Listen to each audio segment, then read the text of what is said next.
Good morning class 8 student. Already in my online classes I had discussed few things regarding heat chapter. You know in unit 2 you are having chapter heat. So today my topic of discussion entirely concentrated on the process of heat transfer. Means we know from one object to another object heat is moving. So there are many process by which heat is moving from one portion to another portion, or rather I can say that from one object to another object. Now heat generally moves or heat transfer happens generally in three ways. What are the three ways? They are conduction, convection and of course radiation. So these are the three processes of heat transfer.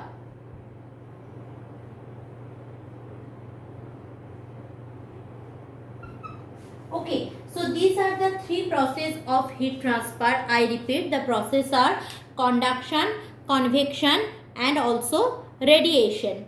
Now when heat transfer occurs from one portion of the object to another portion without changing of the particle position, means what?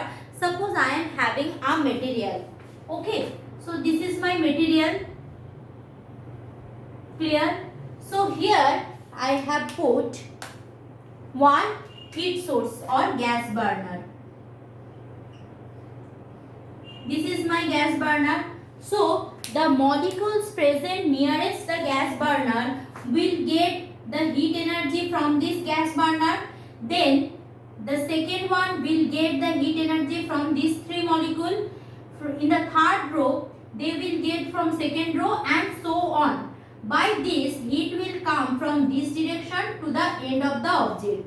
Example, if I want to give, there is an example. Example is that if I hold a spoon on the gas burner, what is happening? First, the top of the spoon will get warm and then the heat will be transferred from one portion of the spoon to the another portion. Means here we can see that the material of the object, or rather particle of the object, means here the particles, here the particles, here the particles, or rather molecules are not changing their space. They are just transferring the heat. Means what? Suppose in a classroom all of you are compact in a sitting mode. I am giving book to the front bencher and telling pass it to the last bench. So he will do what? Without changing his place, he is passing the book to the next one and next one is passing to the next one. Means if you all peoples are the individual molecules of atom, then you are not changing your place, you just passing the heat or passing the book. So that process is called what? This whole process is called conduction.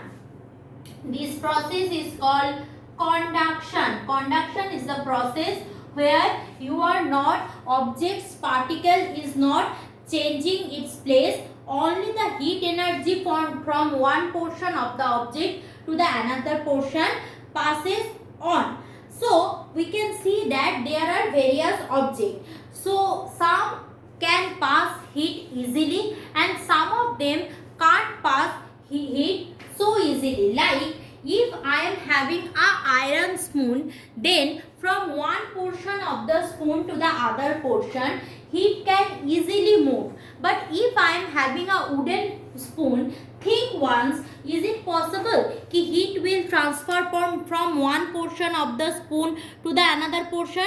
Obviously, it is not possible, which means wood is a bad conductor of heat. Bad conductor,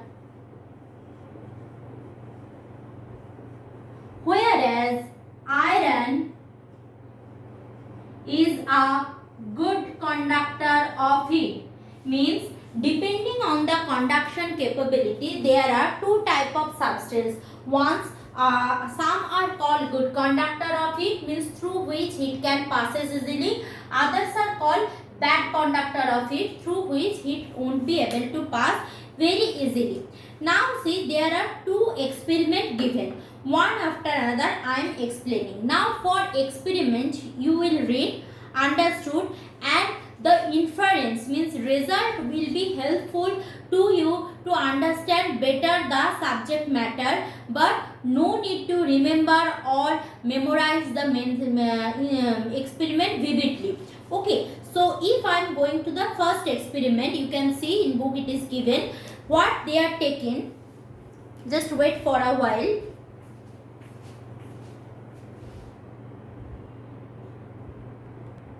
See, I am fast explaining the first experiment given in the book. As you can see, here we are having a test tube. Here, one ice, block of ice, which is covered with ironware. Why I am covered with its ironware, I am telling. And here at the top of the test tube, I had switched on gas burner, so the topmost part of the water can easily boil.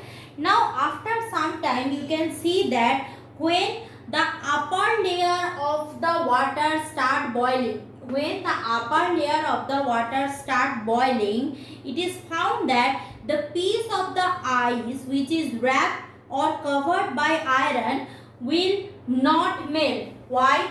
Because water, as we know, is a very bad conductor of heat. So when upper layer of the water start boiling, the heat will not circulate to the bottom portion of the test tube. Now iron is a good conductor, we know it very well, but still since it is this hole is immersed within a bad conductor solution, so heat will not transfer up to the iron ball or iron wrapped ice. Okay, that is the first experiment. Now the next, going for the next experiment, means from this experiment what I can infer or what I can draw the result. I can see that still iron is a good conductor, but when it can conduct heat, if heat is coming up to the iron. Now since iron is also inside a bad conductor, so through the water is heat is not coming up to the iron. So that's why ice will also not melt. So going for the next experiment. Now in next experiment,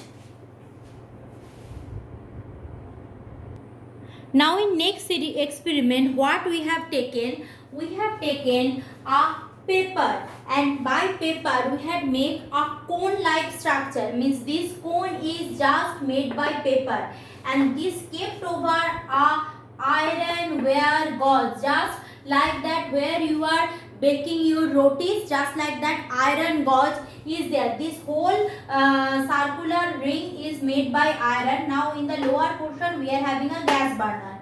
Now when you switch on the gas burner, you can see that after some times, depending on the thinness of the paper, means if the paper is very much thin,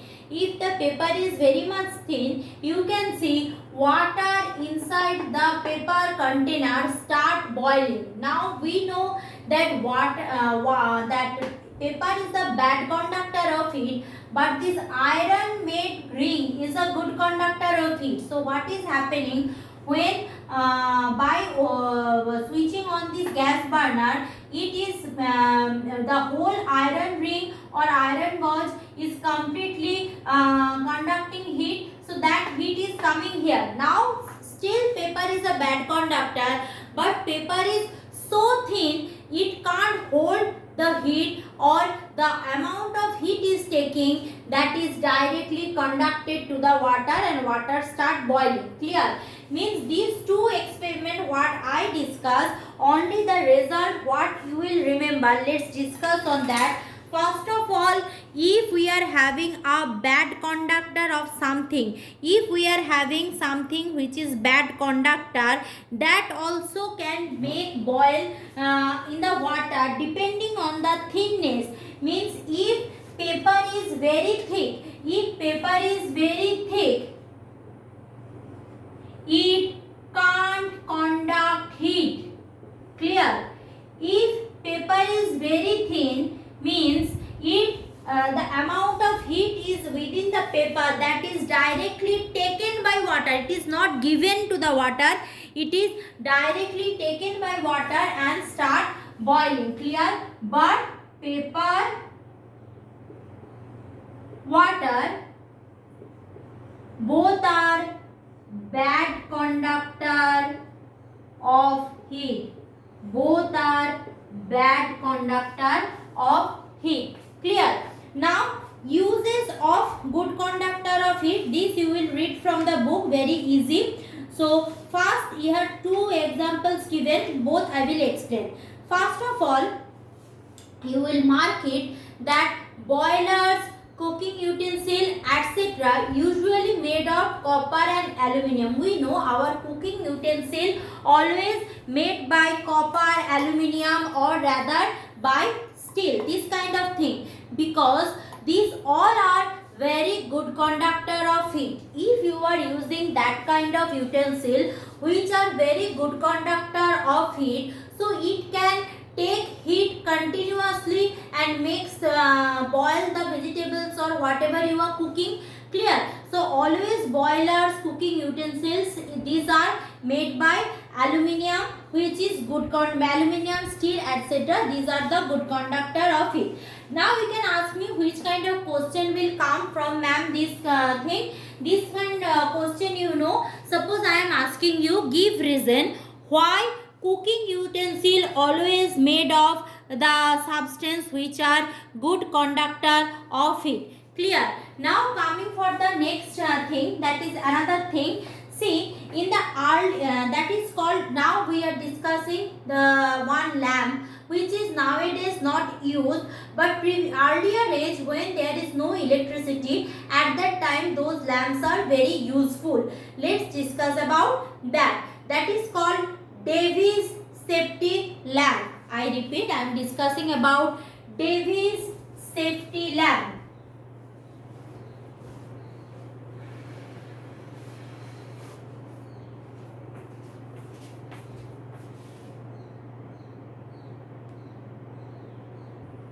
See, this is called Davy's safety lamp. It just looks like a cage. So what is there?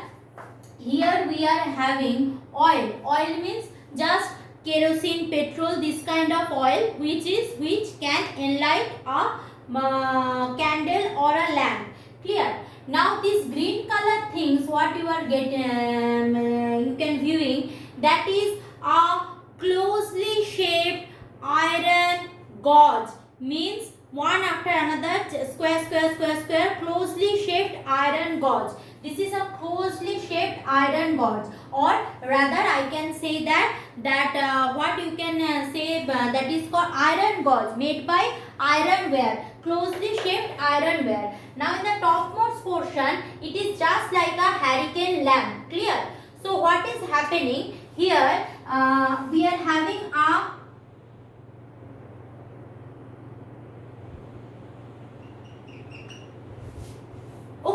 candle or lamp which will ignite and we can get the light from this lamp. Now why we are discussing this Davy's safety lamp? Now in earlier days when there is no chance of getting electricity or battery power supply, this kind of thing, so under mine means coal mine, when the worker is working, so that is a very dark place. So when worker is working under the coal mine, they face sometimes there is huge explosion happening. Huge explosion means in a month 2, 3, 4 explosion happening. Why does this happen? Now see, if you are you don't have electricity, what you will do? Either you will take a candle or a lamp and you can see under the mine because that is completely dark.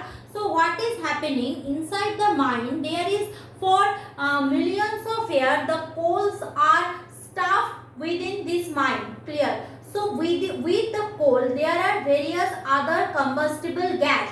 So what is happening when someone is inside the mine? He or she has a lamp. So lamp is burning the gas nearest most, means there is the empty vacuum space. So the other gas which are also combustible in nature, they are running very fast towards the gas and since too many combustible gases are coming towards the lamp, so there is a huge explosion happening. So that's why scientist Davy got an idea. That time glass is not there also, so he has taken the lamp, previous lamp only, and covered it with this kind of cylindrical cage like closely shaped, closely spaced iron gauze. What is happening when there is a ignition within the lamp? So this iron gas, since iron gauze is a good conductor of heat, so it is whole iron gauze will be heated that uniformly done. Now what is happening, if it is completely uniformly heated, no problem. Now when combustible gases come very close to heat, it is also getting heat, clear. So instead of that, they are running fast towards the lamp. They are moving away because we know that warmer air is moving very fast, so that warm air will move away outside of the lamp and there is no chance of explosion. That's why Davy's Shapley lamp is so much taking so much importance that time. Now it is the all we are having electric lamp, so there is no chance of electricity. Acha, do one thing from the book, read these two things. If you are having a problem, ask me in the next class. I will give page number and I will mark also which part you need to read, and also I am explaining here, clear. So in my next video I am going for the next part of this chapter. Thank you.